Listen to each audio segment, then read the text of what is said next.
good friend Denver Mayor Michael Hancock, who sends his very best and spoke with him yesterday about his excitement, Asheville Mayor Esther Manheimer, as well as St. Louis Mayor Tashara Jones.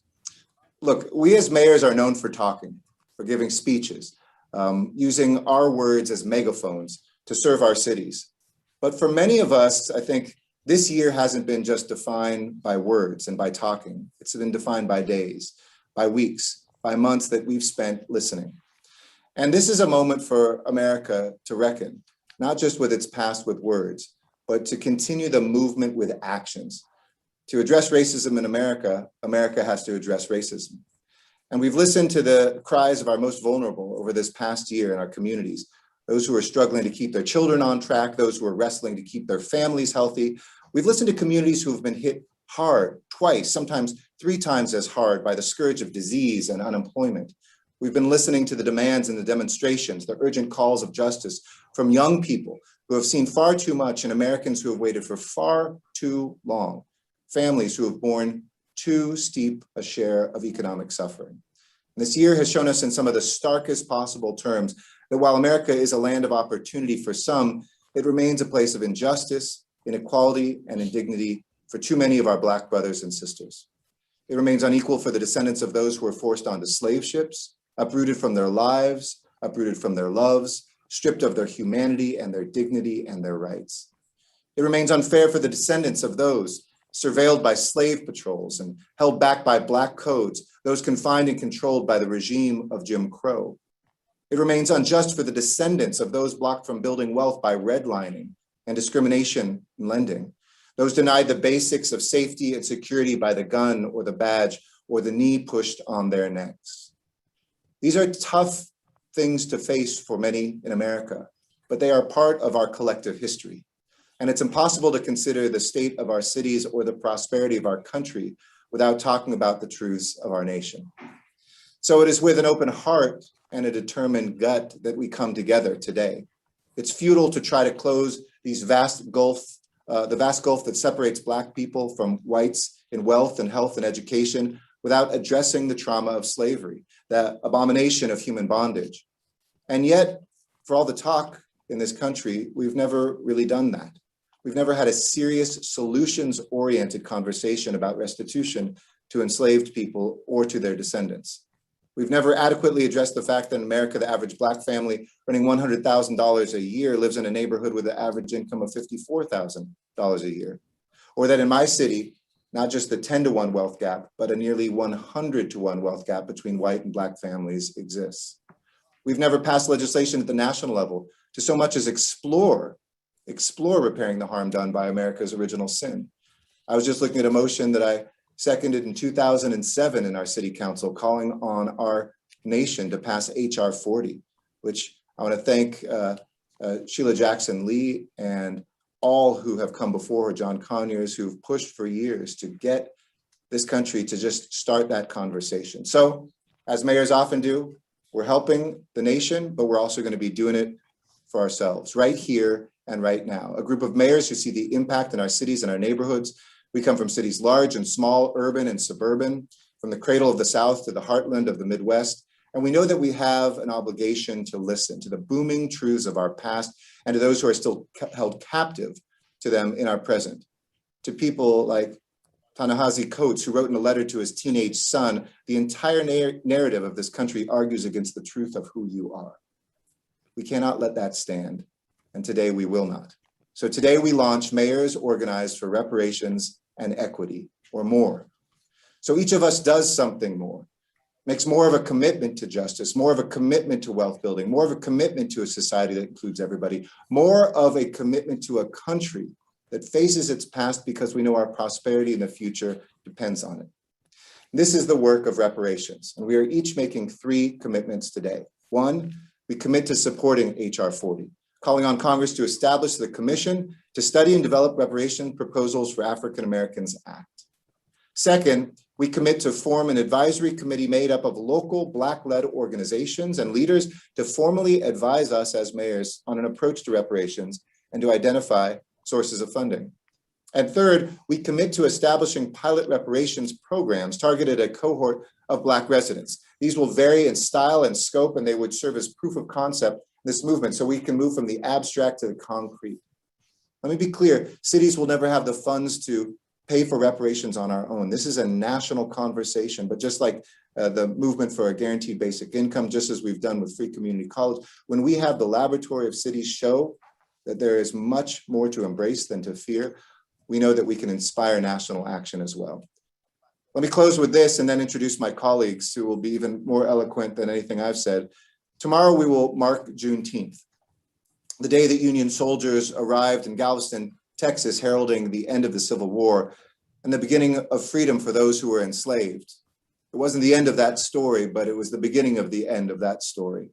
And so today, let us dedicate ourselves to finishing that work, not to ending the process, but to starting it, to pulling our nation closer to our highest ideals and fulfilling America's promise to all of her people. And with that, let me introduce the colleagues that are co-founding this today with me, starting straight from Texas with our Austin mayor, the nation's capital, the state's capital, a great mayor, a great friend. And I want to say also, before I introduce you, that the thoughts and prayers of your fellow mayors and Americans are with you and with all the residents of Austin in the aftermath of last week's terrible shooting. It speaks to your commitment to reparations and to your community that you and your team have taken on this task, even in the face of rebuilding your city from that. Austin is incredibly inspiring in its work, recognizing the historic actions of your city and creating a Black embassy to address them already. And thank you for being a part of this coalition. Mayor Adler, floor is yours. Mayor Garcetti, I want to thank you for your leadership and your assembling of this group in furtherance of this work. I am proud to stand with fellow mayors organized for reparations and equity. You know, as you pointed out, I live in Austin, Texas.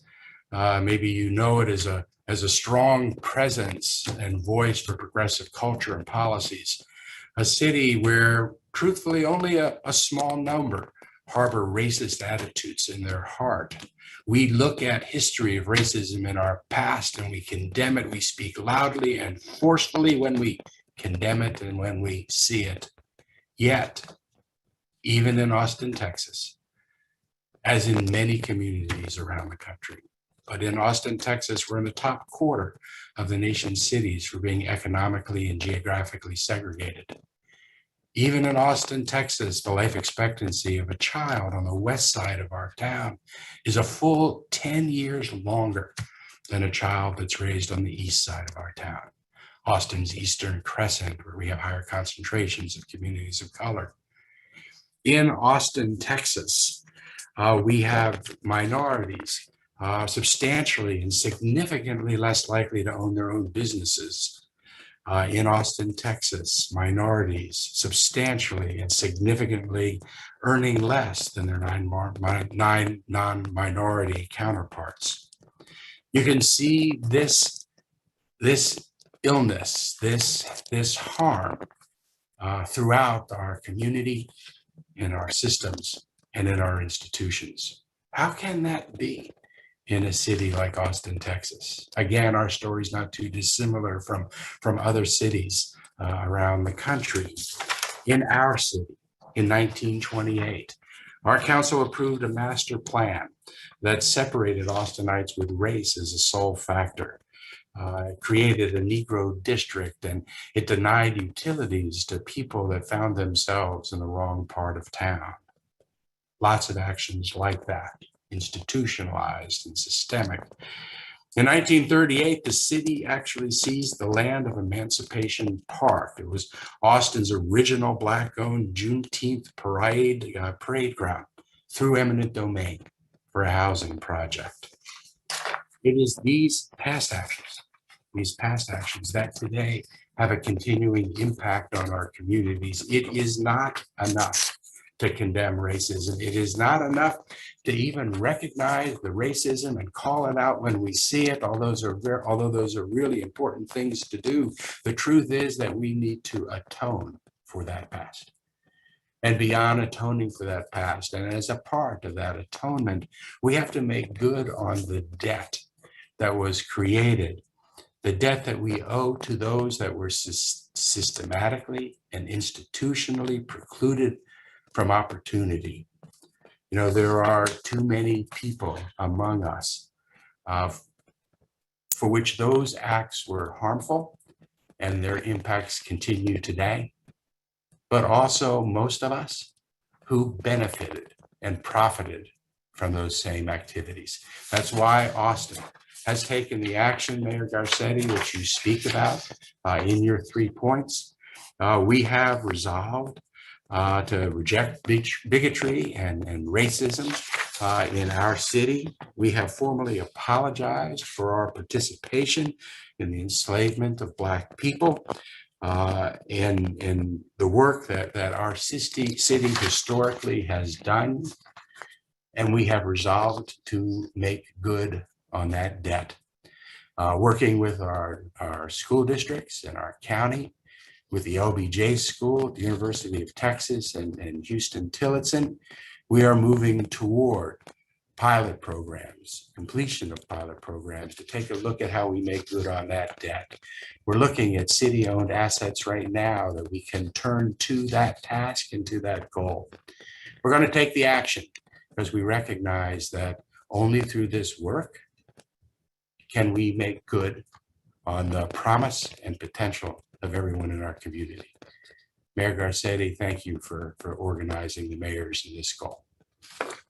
Thank you so much, Mayor Adler, and together with Mayor Hancock. It's been our honor to co-introduce this. And I got to say that all of us as mayors know that we have a good friend and a stellar mayor a little bit north of you, all the way up in St. Paul. And Mayor Carter is one of those mayors I'm always in touch with, texting with, not only because he's a good friend, but I always learn something from him, whether it's on reimagining public safety, guaranteed basic income, and so many other issues, which he's been an extraordinary leader, and had the honor of being introduced by him in his city a few years ago. And so now I get to repay that honor. He has so much good ideas, so much good energy. It's infectious and it's inspiring. And when we asked about more, he not only said, hell yes, he sent us a long list of stuff that is already underway in St. Paul. So really the work of board began long before we've constituted. So Mayor Carter, take it away. I know your hands are full there, but tell us about what you're doing about this and future generations. Hey, thank you so much. We really appreciate it. And absolutely, Mayor Garcetti, the opportunity to participate in this, the answer for us is absolutely. I'm here in St. Paul, Minnesota. We literally just left the Juneteenth celebration, and we were there celebrating with community members. We established Juneteenth as an official city holiday by proclamation, and our county did the same. And we thought that was big news until the federal government went and established Juneteenth as a federal holiday. So we were all celebrating that as well. And as a part of the conversation, my county board chair was there. And one of the things that she said, Mayor Garcetti, is that Juneteenth is a recognition that just because the Emancipation Proclamation was signed, just because a law was passed to formally end the institution of slavery in America, that the legacy of slavery in America, the legacy of America's original sin, continues to live on unless and until we take some affirmative, proactive action to interrupt those legacies. We know that in our countries, those legacies, those social legacies, those economic legacies of slavery continue to live on. We see the vestiges of them today, but also, as Mayor Adler just mentioned, we all have history. Part of our communities all have a history that has had some ugly component of that institutionalized racism. One of the things that we look back on here in St. Paul is, and the story is similar to many communities across the country, is when we built a freeway, I-94 here in St. Paul, and it uprooted our historic, thriving African-American community. My grandfather lost over a half a dozen properties on Old Rondo, including the one where my father grew up.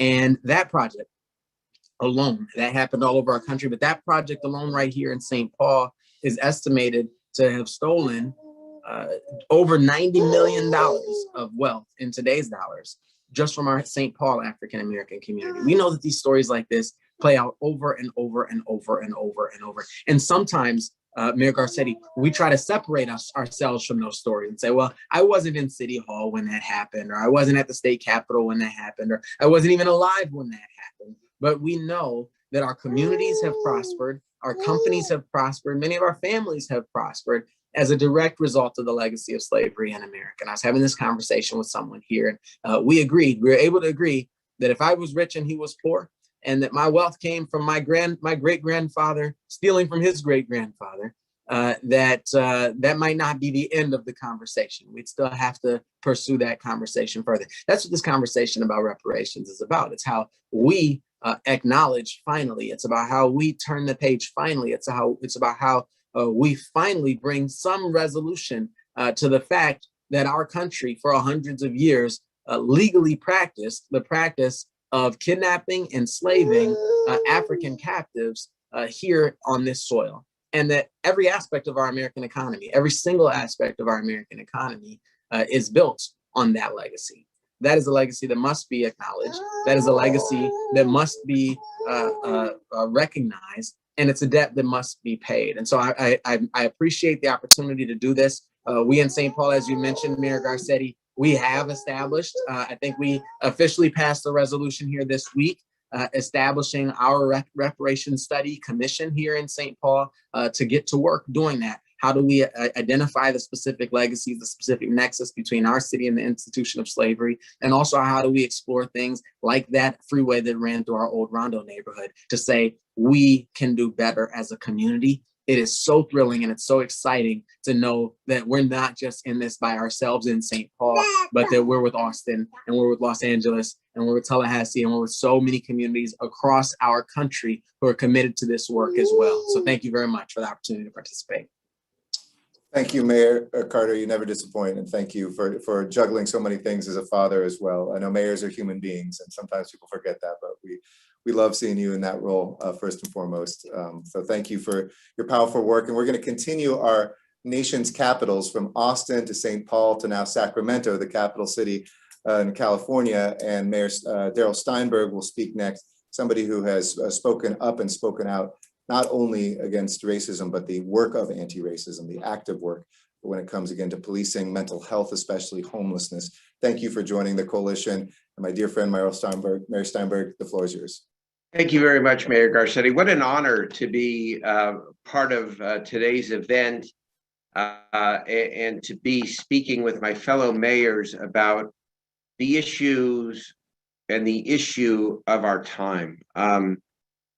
You know, to have the Congress almost unanimously declare a national holiday for the day commemorating the end of slavery, Juneteenth, and the president to sign it is a profound moment. But we all know that national holidays and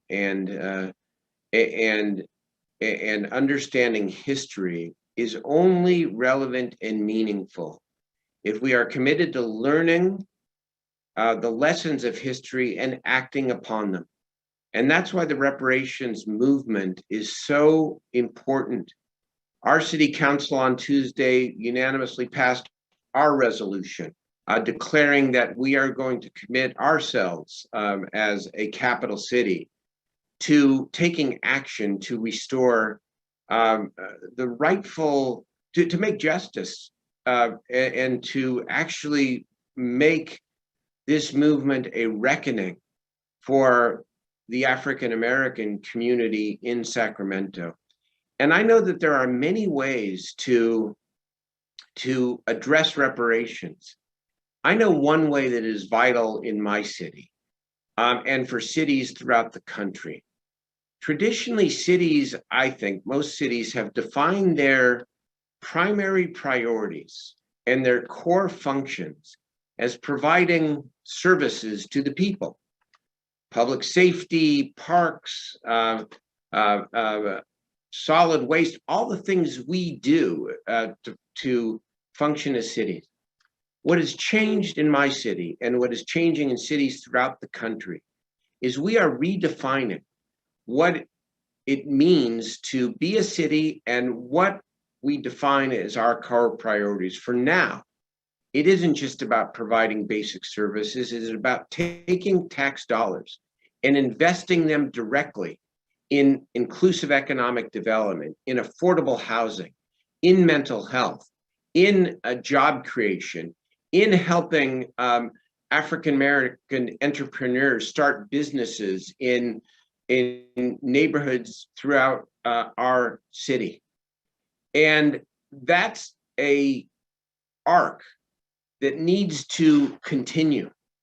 For in the end, holidays, words, proclamations, task forces are only meaningful if they're backed up by a genuine commitment to economic empowerment, to economic inclusivity, and to putting our dollars, our discretionary dollars, not just inwards, but outwards towards the communities that need and deserve them. And so as we define reparations, which should include direct compensation to people who are the descendants of slaves and who have been victims because of continued generational poverty and generational trauma, we also must say out loud that the function of a city is to invest directly into its neighborhoods, directly into its communities, directly into economic empowerment. And so I look forward to the months ahead, and for the cities, for the nation's mayors to show how we can, in our own unique ways, get this done. Mayor Garcetti, thank you so much for your leadership, Eric, and thank you for including me as a member of today's event. Thank you so much, Mayor Steinberg, as always, for your articulateness and your actions that you take to back that up. It's always great to be with you. Next, we have Mayor Keisha Curran of Tallahassee, Oklahoma. Some of you may be quickly Googling Tallahassee, but let me tell you, it has a history as rich and as deep as any of the cities here on this call. And Mayor Curran is going to inspire you. This is the oldest of the historically Black towns in Oklahoma. It is between Muskogee and Tulsa, and it has never given up. They've never let themselves be counted out. And in Mayor Curran, they have a mayor who is making their town better every single day. And we are so proud that you are part of this launch. So we'd love to hear what this means to you, Mayor Curran, as we launch more today. Thanks for being with us. Thank you. Thank you so much for inviting me and allowing us to partake in this great coalition. It definitely means a lot for our community with everything that we're currently going through, everything that we've been through. The town of Tallahassee, my ancestors were enslaved by the Creek Indians. And then once that was completed, they were left there. You know, Tallahassee was a bustling community. We had churches, we had doctors' offices, we had anything that you could imagine. And so definitely race and slavery had a lot to do with the way that community was built. And a lot of things that have taken place in Oklahoma is also the reason why a lot of things in our community began to decline. As a lot of us know about the 1921 race massacre of Tulsa. Once that actually happened to that community, a lot of people in our community felt it was time to move on, to try to get away from the racism as much as they could. So slavery has played a huge part in my family and in my community. I want to say that I'm the 5th or 6th generation to grow up and live in Tallahassee, Oklahoma. So to be a part of this program means a lot for me, it means a lot for my ancestors, and it means a lot for our community. And this program is going to show our community that we care, that we need to be involved in rebuilding our structures, rebuilding our homes, bringing people back in our community, showing them nothing but love. And I believe that this program is definitely going to show that our community members and their families that we're here for them. So I appreciate you, Mr. Mayor Garcetti, for allowing me to partake in this and learn as much as I can from you all. Well, thank you, and vice versa. We'll be learning a lot from you as well, and the co-ownership of this and the co-authorship of this means so much to us. So thank you for that, and we look forward, maybe we'll have to one of these days have one of our first meetings in Tallahassee. So we'll get out there to you. With that, let's go now to the East Coast and another dear friend, brother mayor, my partner in many endeavors, including one of the co-founders of the Latino Alliance of Mayors, which we both lead at the U.S. Conference of Mayors, one of the nation's great mayors, Jorge Lorza of Providence, Rhode Island. I know that you have been doing a lot of work and organizing your fellow mayors to lay down the foundation for more. And you haven't been following along. Providence has been undertaking a truth-telling and a reconciliation process over the last year that aims to address these historic injustices. None of this for any of our cities is starting today, and you certainly have been at the front of the pack. So there is no more noble work, and thank you for joining us. Jorge, the floor is yours. Well, thank you, Mayor Garcetti, and it's an honor to be here with my fellow mayors. Thank you to Mayor Garcetti's leadership and Mayor Hancock. I appreciate you doing the work to organize this group of mayors and to lead the national conversation. You know, before I get started talking about this work, now I want to just point out that, you know, it's not a surprise that it's mayors throughout the country that are leading the way on this important issue. You know, by mayors coordinating the work that we're doing and amplifying each other's voice, we are leading the national conversation in this space, just as mayors have done in so many other areas. Mayors are once again leading. So it's great to be here with fellow mayors throughout the country. I want to begin by saying happy Juneteenth to everyone. We truly are living through historic times, and it's been amazing to watch, you know, the United States Senate, Congress, and then the United States, our president, signing into law Juneteenth as a national holiday. We're celebrating Juneteenth as a city holiday here, and we couldn't be more excited to see it happening throughout the country going forward as well.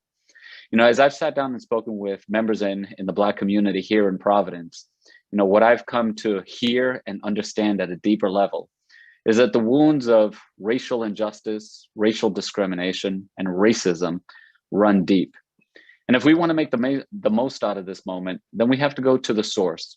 You know, there are a number of policies that we have to explore, but it's impossible to address, you know, the core at the heart of this issue without addressing our original sin as a country. That's where reparations comes in, and this important work begins. As a country, the truth is that we have always swept the issue under the rug. It was the main dividing issue during the Constitutional Convention. Just about 40 years later, in the Missouri Compromise of 1820, once again, race and slavery was the dividing issue. Almost 40 years after that, with the Nebraska-Kansas Act, once again, race was at the fore. All of those opportunities to address it directly went unmet. Then, of course, we had the era after the Civil War of Jim Crow and the Black Codes, and the sorry legacy that has left on all of our cities and throughout the country. And so the reason why we're entering into this space and tackling the issue of race, racism, and slavery head on is because as a country we've never done it, and look at how it served us very poorly.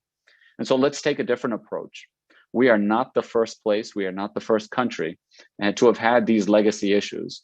And there are many communities that have come before us that have tackled these issues and have started processes of reconciliation.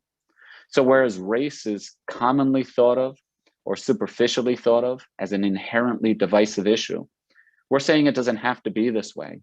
By tackling the issue, addressing it head on, we can go through a process of reconciliation that actually brings our communities together. Think about that. Race not being the dividing issue, but instead being the uniting issue. Here in Providence, we launched this process of truth, reconciliation, and reparations.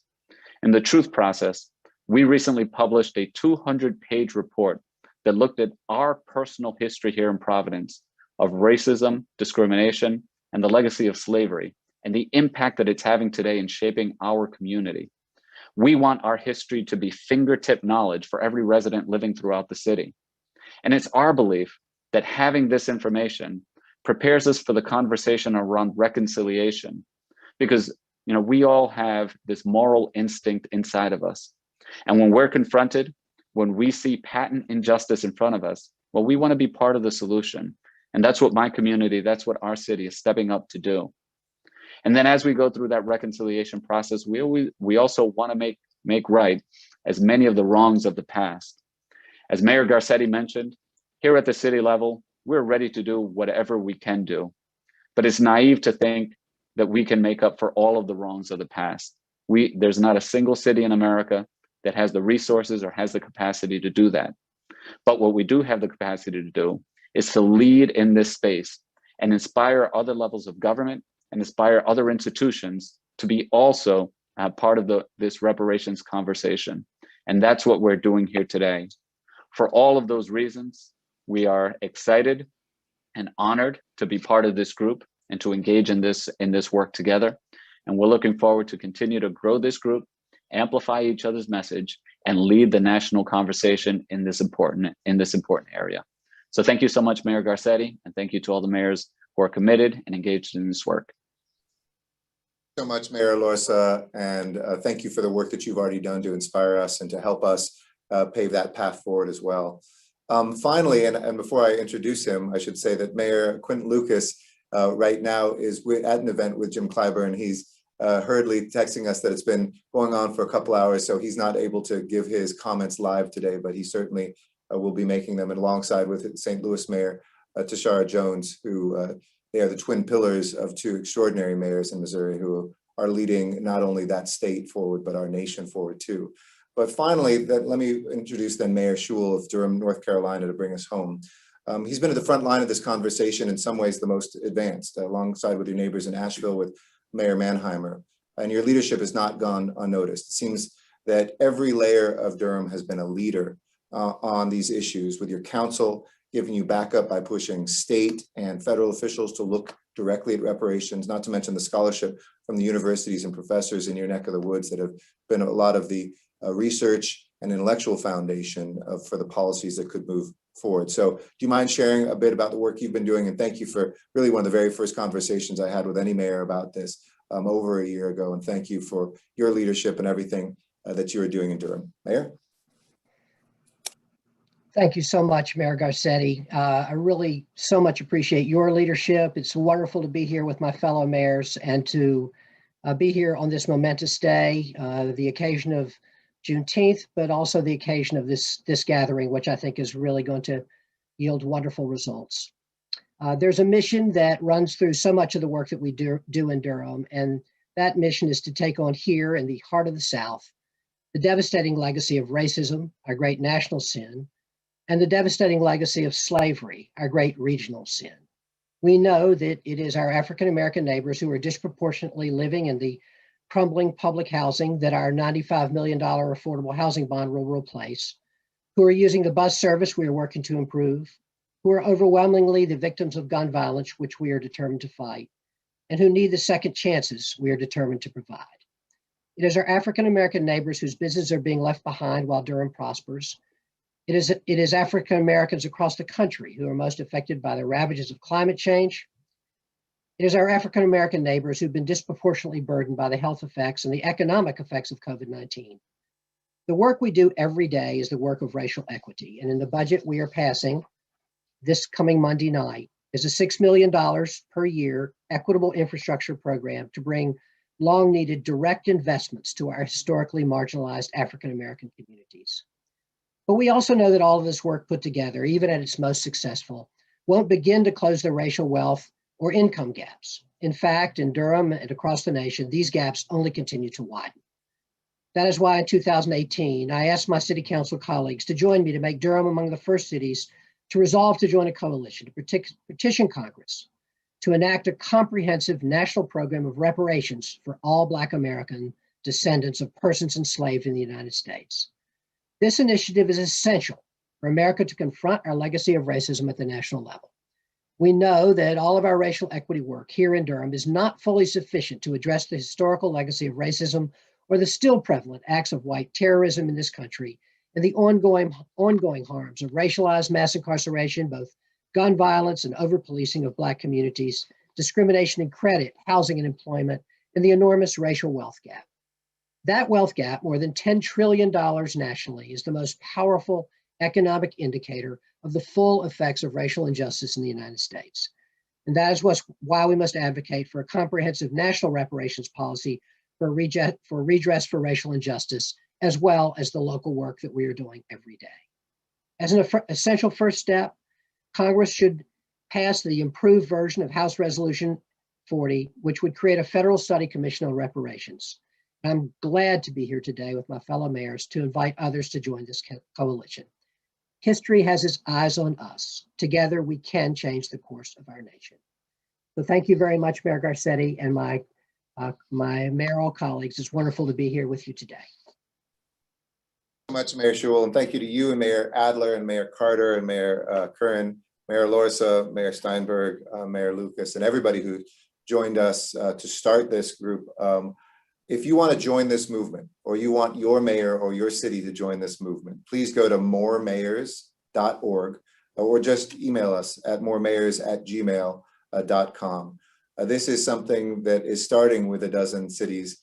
It will quickly, I think, become 2 dozen and 3 dozen. And we want to see this move throughout this country and inspire our national leaders who, yes, as you said, Mayor Lorsa, put pen to paper when President Biden signed Juneteenth as a holiday, one that we celebrate here today, but also one which calls us to do our piece, to sign new legislation, to bring new resources, to address what we have done wrong in the past as a country, to make sure we do it not just better in the future, but we recognize all that lost wealth, all those lost lives, and all that lost opportunity. So I hope that you join this with that same joy in your heart. If you're listening out there on YouTube or anything, join this movement as well. Pressure your state legislatures, let your members of Congress know about HR 40, and hopefully we can establish a national commission on this. But there's no better place and no better group of folks I'd be celebrating Juneteenth with today than with all of you. Thank you all. God bless, and let's make things right. Take care, everybody, and have a great day.